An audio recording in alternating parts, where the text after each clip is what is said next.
The group left the chapel to investigate Old Main further. Sightings of moving shadows and mysterious noises have been reported by several people on the third floor of the building. There's so much activity here during the day, and that's lingering. So you think any spirits would not come here? Oh, they'll be here if they're not afraid of that energy. You know, they just there's just a lot of that lingers. And you know, they've taken pictures of that. Of like the Army uses that Kirlian photography. Yeah. Where like they can take a picture of an encampment after soldiers have left or after people have left. And they can get images on that of the energy left behind. They know how many trucks were there, how many people were there. You know, they can actually take photos of that, and that's what I was feeling in these hallways. Is all the activity and all the people rushing and walking and being busy. The students. The students, Did you hear that? What'd you hear? Like a... Like a moan? No, more like this. Something like that. Or something scratching. Whoa, whoa, whoa. Oh my gosh. Or something scratching. Whoa, whoa, whoa. Or something scratching. Whoa, whoa. We couldn't explain the noise we heard, but we didn't hear it again. Nothing has ever happened on this floor in the history of the college. However, the floor is connected to O'Neill Tower, where, as the story goes, the sister has committed suicide.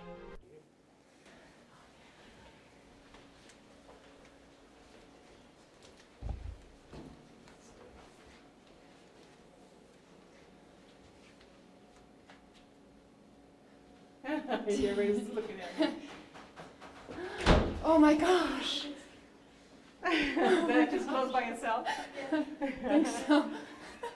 When we first came up here, it felt to me like there was, I don't know, I know this has always been a learning institution, but I don't know if there was some kind of healing or something going on up here, physical healing, or something that had to do with medical treatment on this floor at one time. It just felt to me like it was like an infirmary, or it was some place where people would come for health care. On this floor at one time. It just felt like that to me when we first came up.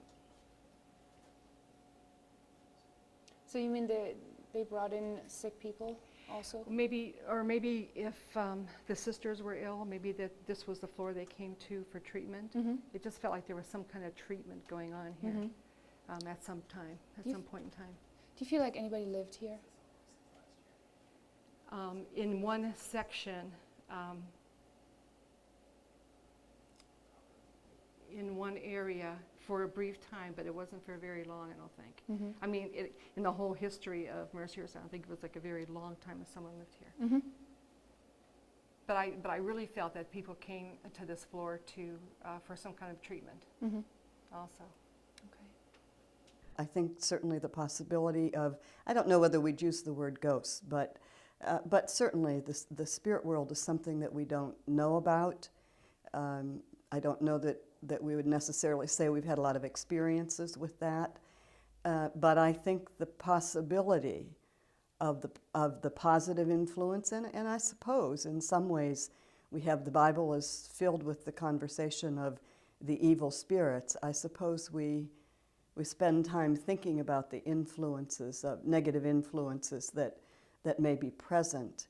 My understanding is that in the 70s they began the tradition of telling ghost stories, you know, around Halloween, and that probably someone embellished the ring and made up a story around it. There was a ring, but it was not anyone's engagement ring, or at least none of the sisters. Along with the story of the haunted ring comes another story of the O'Neill Tower. The brother of two of the Sisters of Mercy, Edward O'Neill, gave the college enough money to build a new chapel in 1933. After his sudden death in France, Edward's wife built Christ the King Chapel and the Queen's Chapel, which was intended to be a crypt for the O'Neill family. However, nobody is buried in the Queen's Chapel, and it is said that the ghosts of the O'Neills visit the campus from time to time.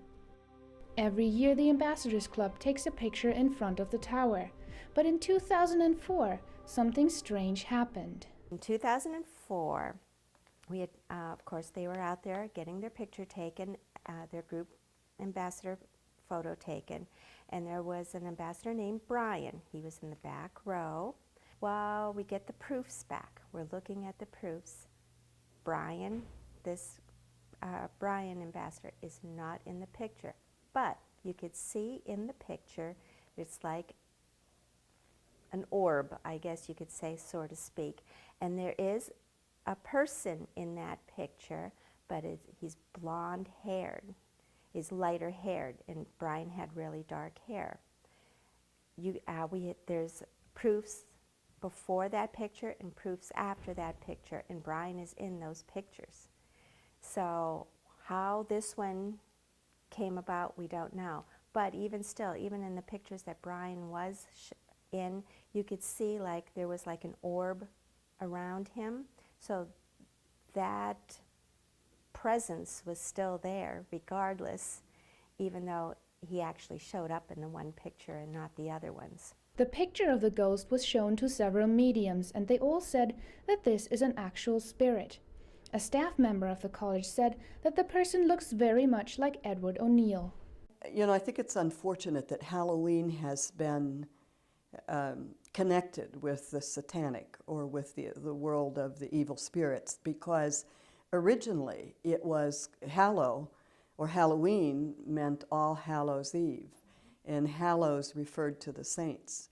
And young people were encouraged to, to dress up like a saint, to think about the characteristics and attributes of the saint, and was originally intended for the inspiration.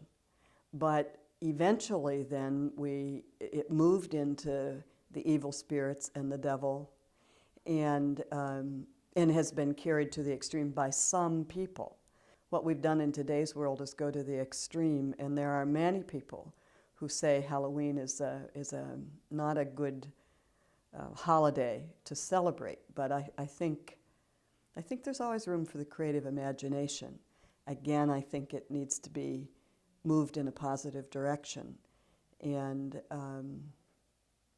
I feel it's unfortunate for the people who carry it to the extreme or who question Halloween, because it can be a fun time for young people and shouldn't be negative.